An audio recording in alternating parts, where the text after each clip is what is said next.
Merhaba arkadaşlar, örgü kanalıma hoş geldiniz. Minik kız bebeklerimiz için hem örgüsü kolay hem de güzel askılı tığ işi elbise yaptım. Bugün bu elbise anlatımını sizlerle paylaşmak istiyorum. Bu elbise örgüsü çok kolay arkadaşlar. Buradan yapacak olduğunuz çocuğun bel ölçüsüne göre zincir yaparak başlıyoruz.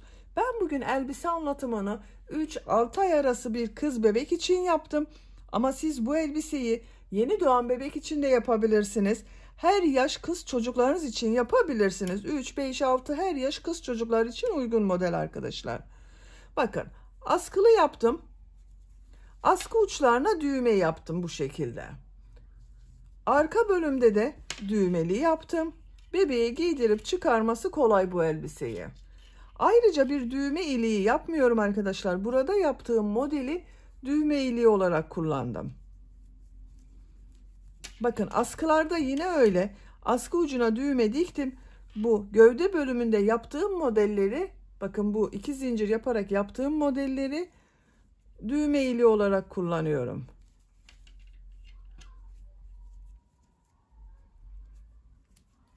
Çok şirin ve güzel gördüğünüz gibi bakın.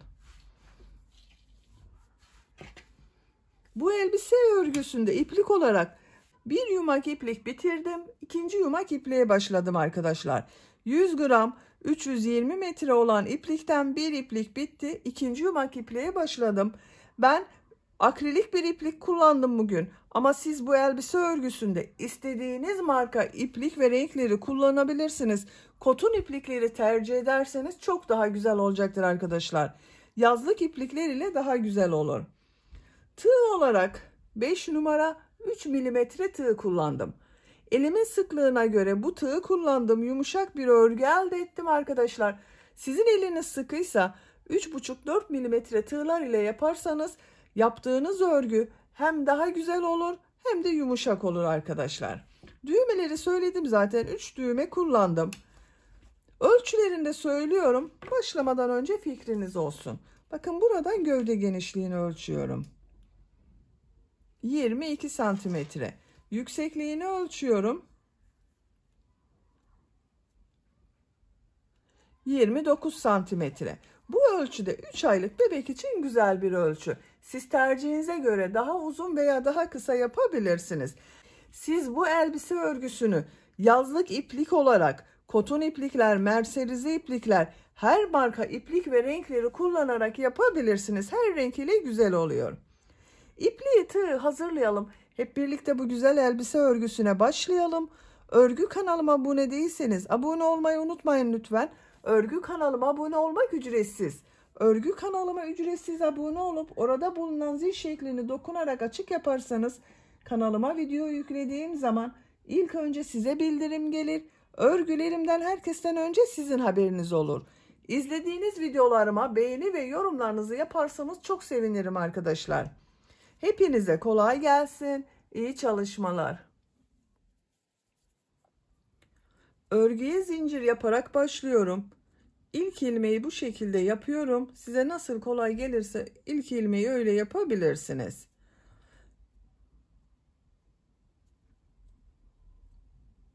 Çok sıkı zincirler yapmıyorum arkadaşlar. 88 zincir yapalım. 88 zinciri yaptım. Bakın çok sıkı zincirler yapmadım arkadaşlar. 88 zincirin kaç santimetre olduğunu ölçüyorum.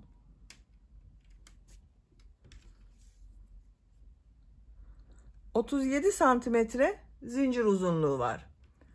Benim elimin sıklığına göre 37 santimetre için 88 zincir yaptım arkadaşlar. Siz 37 santimetre için elinizin sıklığına göre daha az veya daha çok zincir yapmanız gerekebilir. Yapacak olduğunuz çocuğun beline ölçerek bu zinciri yaparsanız iyi olur arkadaşlar.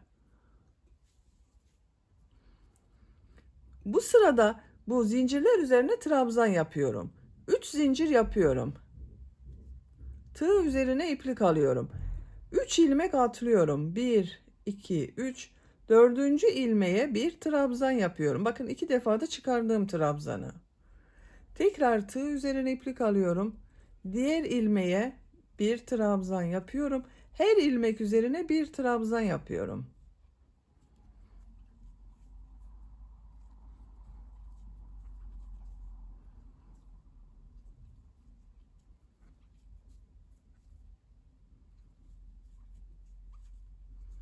Bakın bu şekilde görünüyor arkadaşlar.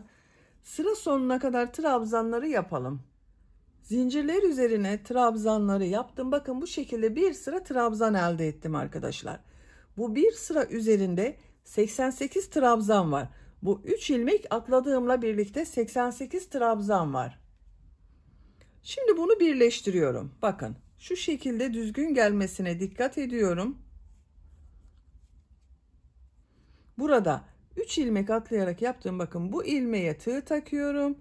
İplik aldım. İçinden çektim. Görüntüsü bu şekilde oldu. 2 zincir yapıyorum. Tığ üzerine iplik alıyorum. Bu sırada bu yaptığım trabzanları bir düz bir ters boşluktan alarak trabzan yapıyorum. Şu şekilde bakın tığ boşluğa takıyorum. Trabzan boşluğuna trabzan yapıyorum. Tekrar tığ üzerine iplik alıyorum. Bakın bu trabzanı ters taraftan yine trabzan boşluğuna tığ takıyorum. Trabzan yapıyorum. Düz taraftan boşluktan alıyorum. Trabzan yapıyorum. Ters taraftan boşluktan alıyorum. Trabzan yapıyorum. Düz taraftan boşluktan alıyorum. Trabzan yapıyorum. Ters taraftan boşluktan alıyorum. Trabzan yapıyorum.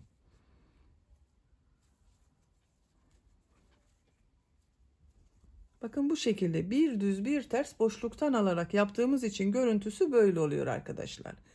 Burayı da birleştirelim. Bakın şu 3 ilmek atlayarak yaptığım bu ilmeğe tığ takıyorum.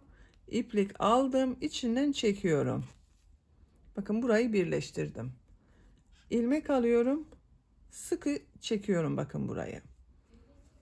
Sıra sonuna kadar bir düz bir ters boşluktan alıp trabzan yapalım. Sıra sonuna kadar trabzanları bir düz bir ters boşluktan aldım, trabzan yaptım. Son trabzanı bakın düz taraftan boşluktan aldım, trabzan yaptım. Bu yaptığım trabzanı burada yaptığım 2 zincir var. Bu ilmek ile ilmek kaydırma yaparak birleştiriyorum.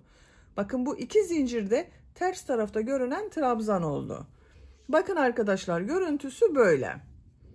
3. sıradayız. Bu sırada bu yaptığım trabzanları nasıl görüyorsam o yönde boşluktan alıyorum, trabzan yapıyorum. 2 zincir yapıyorum. Tığ üzerine iplik alıyorum. Düz görüyorum. Düz taraftan boşluktan alıyorum, trabzan yapıyorum. Bakın ters tarafta görüyorum. Ters taraftan boşluktan alıyorum, trabzan yapıyorum. Düz tarafta görüyorum. Düz taraftan boşluktan alıyorum, trabzan yapıyorum. Ters tarafta görüyorum. Ters taraftan boşluktan alıyorum, trabzan yapıyorum.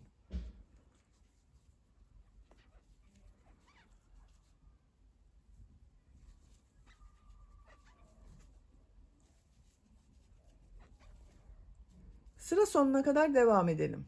Trabzanları nasıl görüyorsam o şekilde boşluktan aldım, trabzan yaptım. Sıra sonuna kadar tamamladım. İlmek kaydırma yaparak birleştirdim. 1, 2, 3 sıra oldu arkadaşlar. 3 sıranın kaç santimetre olduğunu ölçüyorum. 2 santimetre genişlik var. Bu genişlik benim yapacağım ölçü için yeterli. Tercihinize göre siz 1 veya 2 sıra devam edebilirsiniz. 4. sıradayız. Bu sırada model yerleştirmeye başlıyorum. 3 zincir yapıyorum. Çok sıkı yapmıyorum bakın zinciri. Tığ üzerine iplik alıyorum. Aynı ilmek içine üçlü trabzan yapıyorum. Bakın 3 defa da çıkarıyorum. 1, 2, 3. Tığ üzerine iplik alıyorum. Bir ilmek atlıyorum. İkinci ilmeğe 2 üçlü trabzan, 2 zincir, 2 üçlü trabzan yapıyorum.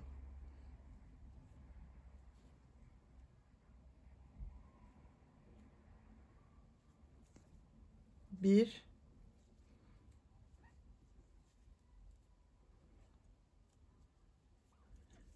iki.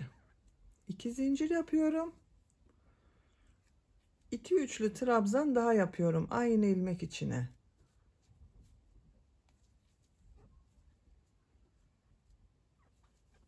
Bakın model 2 üçlü trabzan, 2 zincir, 2 trabzan oldu arkadaşlar.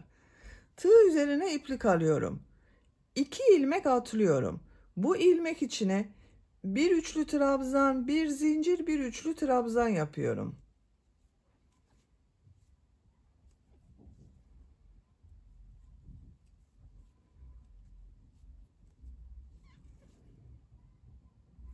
Tığ üzerine iplik alıyorum. Bir ilmek atlıyorum. İkinci ilmeğe 2 üçlü trabzan, 2 zincir, 2 üçlü trabzan yapıyorum.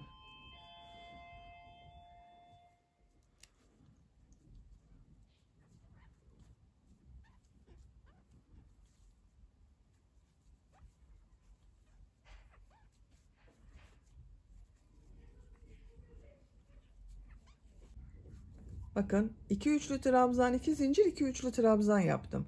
Tığ üzerine iplik alıyorum. 2 ilmek atlıyorum. Üçüncü ilmeğe bir üçlü trabzan, bir zincir, bir üçlü trabzan yapıyorum.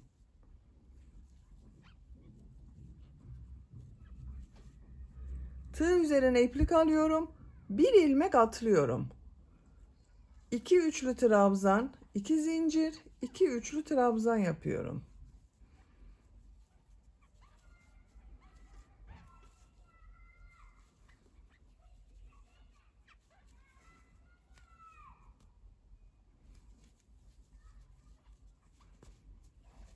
Tığ üzerine iplik alıyorum. 2 ilmek atlıyorum. Bir üçlü trabzan, bir zincir, bir üçlü trabzan yapıyorum. Bakın arkadaşlar, model bu kadar oluyor.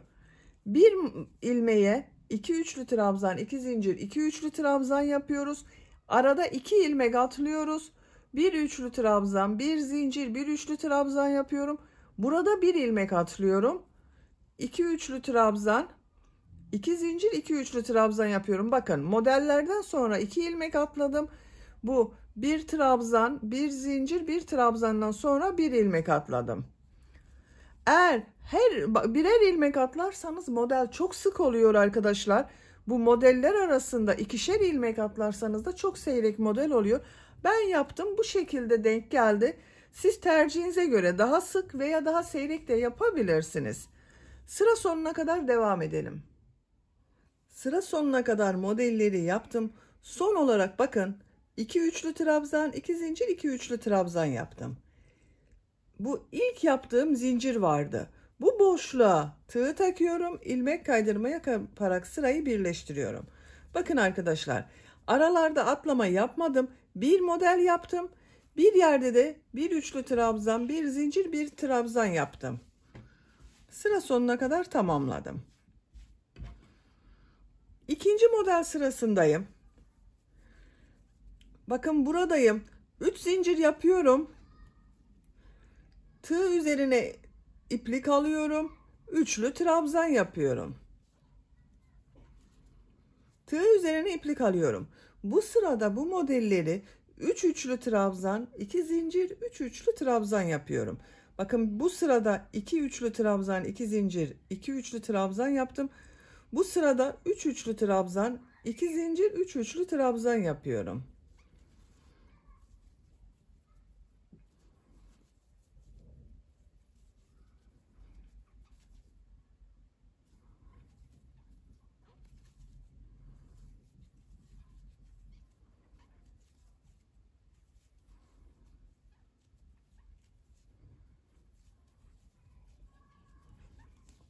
Üç üçlü trabzan, 2 zincir, 3 üçlü trabzan yaptım. Tığ üzerine iplik alıyorum. Bu bir zincirli boşluğa bir üçlü trabzan, bir zincir, bir üçlü trabzan yapıyorum.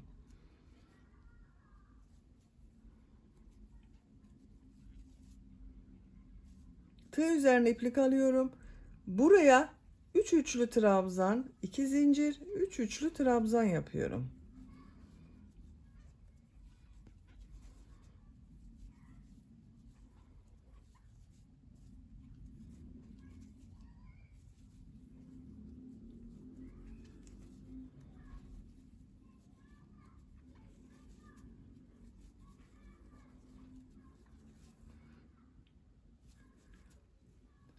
Bu bir zincirli boşluğa bir üçlü trabzan, bir zincir, bir üçlü trabzan yapıyorum. 3 üçlü trabzan, 2 zincir, 3 üçlü trabzan yapıyorum.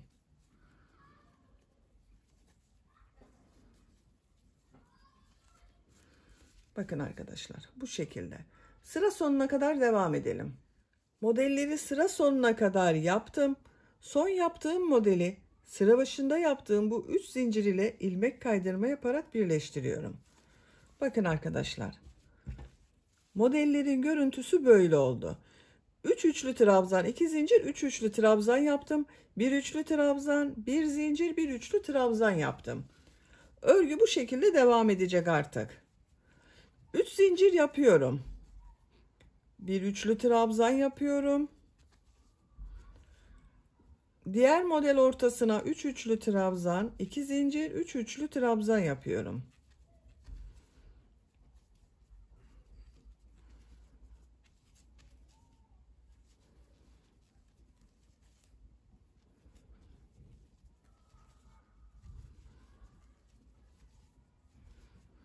Bir üçlü trabzan, bir zincir, bir üçlü trabzan yapıyorum.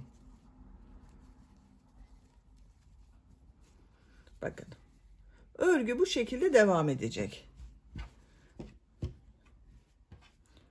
Yapacak olduğunuz çocuğun büyüklüğüne ve en önemlisi de tercihinize göre model sırasını istediğiniz kadar tekrarlayarak tamamlayalım. Etek örgüsünü 12 model sırası yaptım. 1, 2, 3, 4, 5, 6, 7, 8, 9, 10, 11, 12. 13. sıradayım. Ben burada bitiriyorum arkadaşlar yüksekliğini. Siz tercihinize göre devam edebilirsiniz arkadaşlar. 2-3 sıra devam edebilirsiniz. 13. sırada farklı bir model yapıyorum. Bakın ilmek kaydırma yaparak buraya birleştirdim. Bir sık iğne yapıyorum. Bir zincir yapıyorum. Tığ üzerine iplik alıyorum. Bu model ortasında 2 zincirli boşluğa bir trabzan yapıyorum. 2 zincir yapıyorum.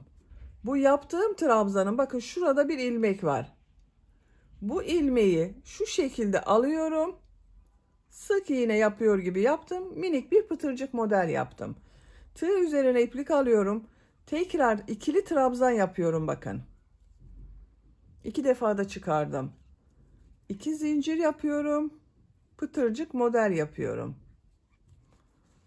Trabzan yapıyorum. 2 zincir yapıyorum. Pıtırcık model yapıyorum.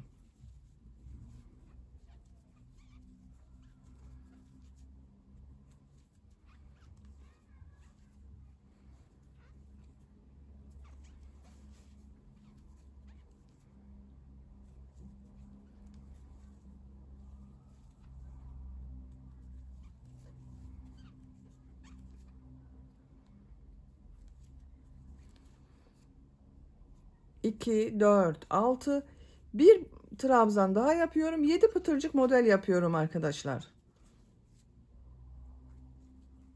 Bakın. Şu şekilde pıtırcıklardan oluşan model yaptım. Bir zincir yapıyorum.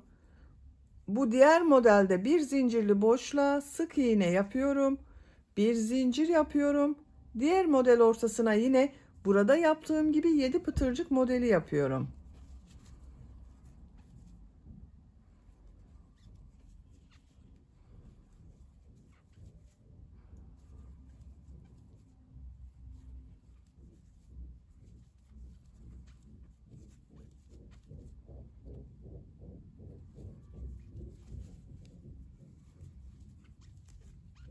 Hızlı yapıyorum arkadaşlar.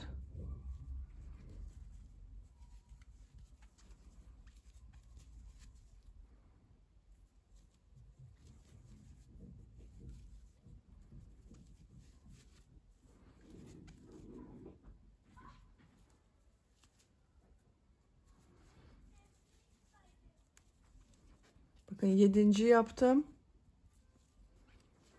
Bir zincir yapıyorum. Bu bir zincirli boşluğa sık iğne yapıyorum. Bakın bu şekilde pıtırcık modelleri oluşuyor. Sıra sonuna kadar devam edelim. Sıra sonuna kadar yaptım. Son modeli burada yaptığım ilmek ile ilmek kaydırma yaparak birleştiriyorum. Bakın arkadaşlar, iki modeli birleştirdim. İpliği kesiyorum.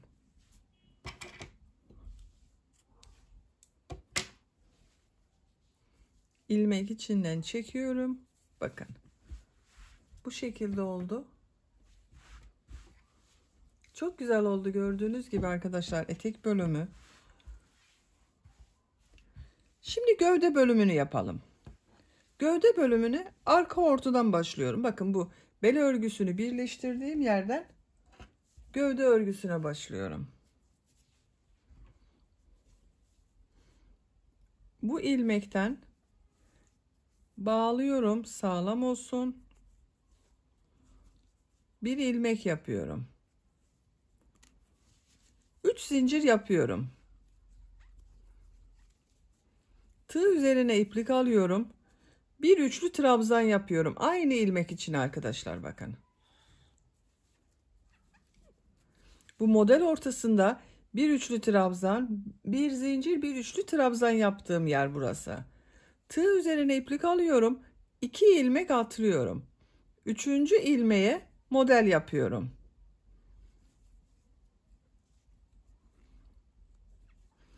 2 üçlü trabzan, 2 zincir, 2 üçlü trabzan yapıyorum.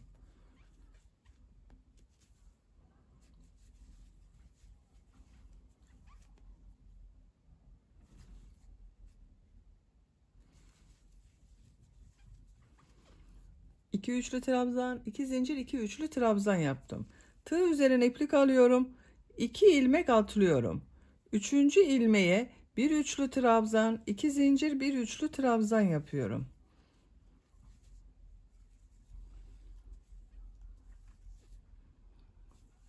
İki ilmek atlıyorum. 2 üçlü trabzan, 2 zincir, 2 üçlü trabzan yapıyorum.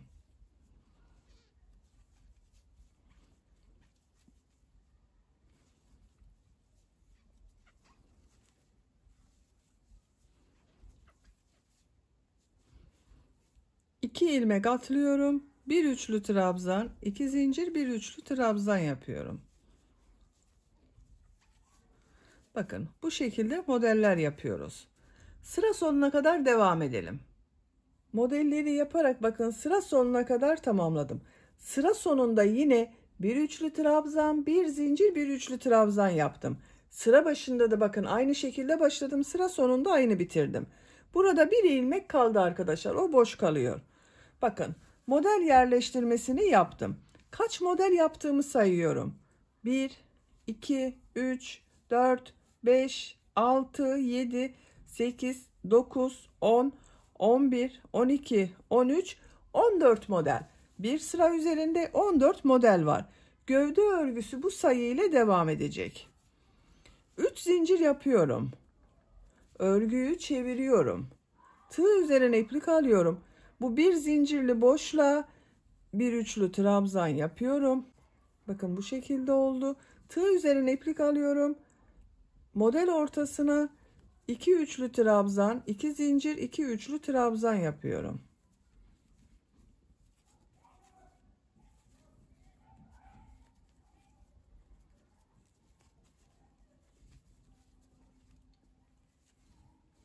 Tığ üzerine iplik alıyorum. Buraya bir üçlü trabzan, bir zincir, bir üçlü trabzan yapıyorum. Tığ üzerine iplik alıyorum. 2 üçlü trabzan, 2 zincir, 2 üçlü trabzan yapıyorum.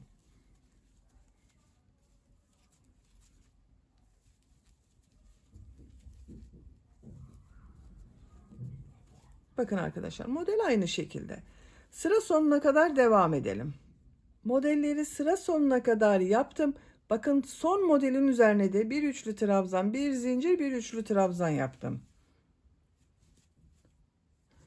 Üçüncü model sırasındayım. 3 zincir yapıyorum. Örgüyü çeviriyorum. Tığ üzerine iplik alıyorum. Bu bir zincir üzerine bir üçlü trabzan yapıyorum.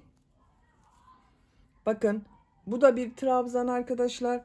Tığ üzerine iplik alıyorum. 2 zincir üzerine 2 üçlü trabzan, 2 zincir, 2 üçlü trabzan yapıyorum.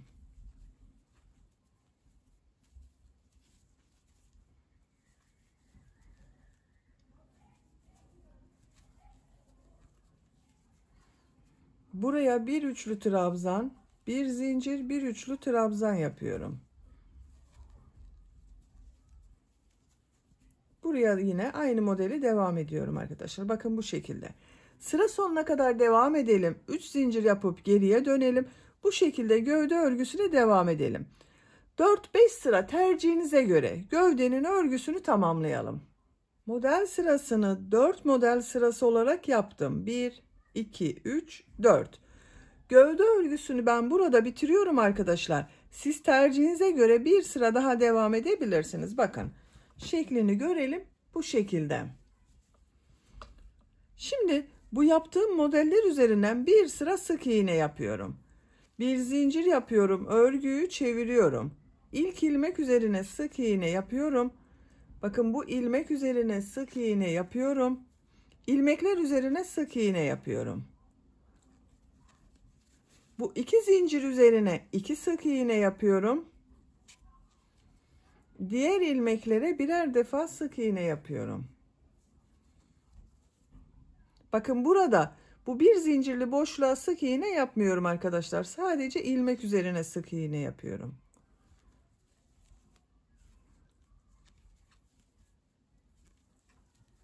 İki zincirli boşluğa iki sık iğne yapıyorum. İlmekler üzerine bir sık iğne yapıyorum.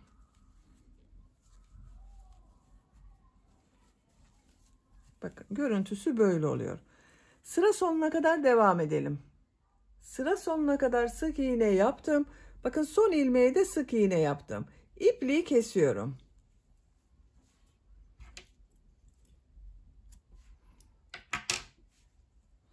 İlmek içinden çekiyorum. Bakın arkadaşlar. Bir sıra sık iğne yaptık. Görüntüsü böyle oldu. Şimdi askılarını yapalım. Bakın arka ortadan başlıyorum. Burada ikinci modelden başlıyorum.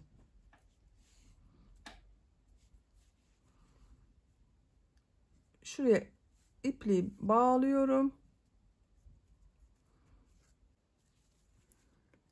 Bu model ortasından bir ilmek yapıyorum. Bakın bir zincir yaptım, sağlamlaştırdım. 3 zincir yapıyorum. Tığ üzerine iplik alıyorum. Bir üçlü trabzan yapıyorum. Bakın bu 3 zincirde bir üçlü trabzan, 2 zincir yapıyorum. Aynı yere 2 üçlü trabzan yapıyorum.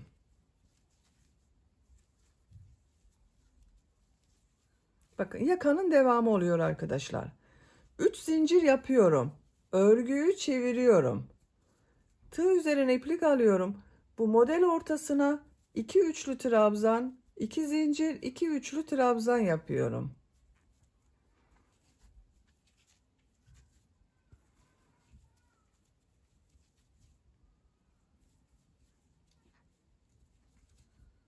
Üç zincir yapıyorum.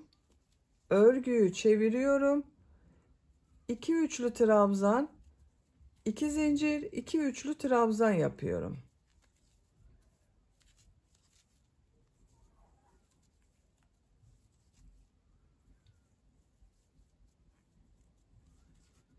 Üç zincir yapıyorum. Örgüyü çeviriyorum. Yine devam ediyorum bakın. Görüntüsü böyle arkadaşlar. Bu şekilde askının örgüsüne devam edelim. Diğer askı örgüsünde başlayalım. Bakın bunu ikinci modelden başladım. Bu askıyı da burada ikinci modelden başlıyorum. İplik bağlıyorum. İlmek yapıyorum. 3 zincir yapıyorum. Bir üçlü trabzan. 2 zincir. 2 üçlü trabzan yapıyorum.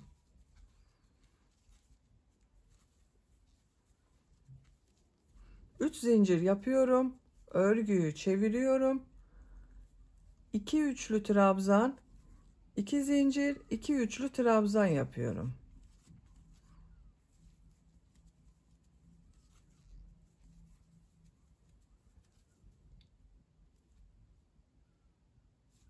Üç zincir yapıyorum. Örgüyü çeviriyorum. 2 üçlü trabzan, 2 zincir, 2 üçlü trabzan yapıyorum. Bakın arkadaşlar. 2 askının örgüsünü tamamlayalım. 2 askının örgüsünü tamamladım. 12 sıra model yaptım arkadaşlar. Bakın 1, 2, 3, 4, 5, 6, 7, 8, 9, 10, 11, 12. Diğer askıda aynı şekilde. Santimetre olarak ölçüyorum. 17 santimetre yükseklik var. Bakın ben minik bir elbise yaptım bugün. 17 santimetre yaptım. Şu şekilde ucuna da düğmelerini diktim. Bakın 2 askının ucuna düğme diktim arkadaşlar. Beyaz renkli düğme dikmeyi tercih ettim. Siz tercihinize göre istediğiniz renkleri kullanabilirsiniz.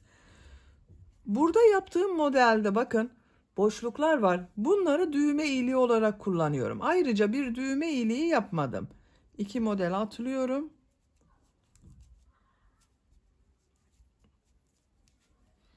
Bakın askıları çok güzel oldu. Bu şekilde. Çok da pratik arkadaşlar. Buraya da bir tane düğme dikebilirsiniz bakın. Elbise kullanıma hazır artık. Bitmiş olarak size ölçülerini söylüyorum. Buradan gövde genişliğini ölçüyorum. 22 santimetre. Yüksekliğini ölçüyorum.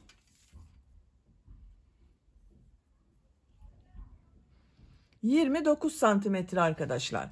Ben bugün bu elbiseyi 3 aylık bir bebek için yaptım. Çok güzel oldu. Siz tercihinize göre bu elbisenin yüksekliğini daha az veya daha çok yapabilirsiniz. Beni dinlediğiniz ve izlediğiniz için hepinize çok teşekkür ederim. Örgü kanalıma abone değilseniz abone olmayı unutmayın lütfen. Örgü kanalıma abone olmak ücretsiz. Örgü kanalıma ücretsiz abone olup orada bulunan zil şeklini dokunarak açık yaparsanız kanalıma video yüklediğim zaman ilk önce size bildirim gelir. Örgülerimden herkesten önce sizin haberiniz olur.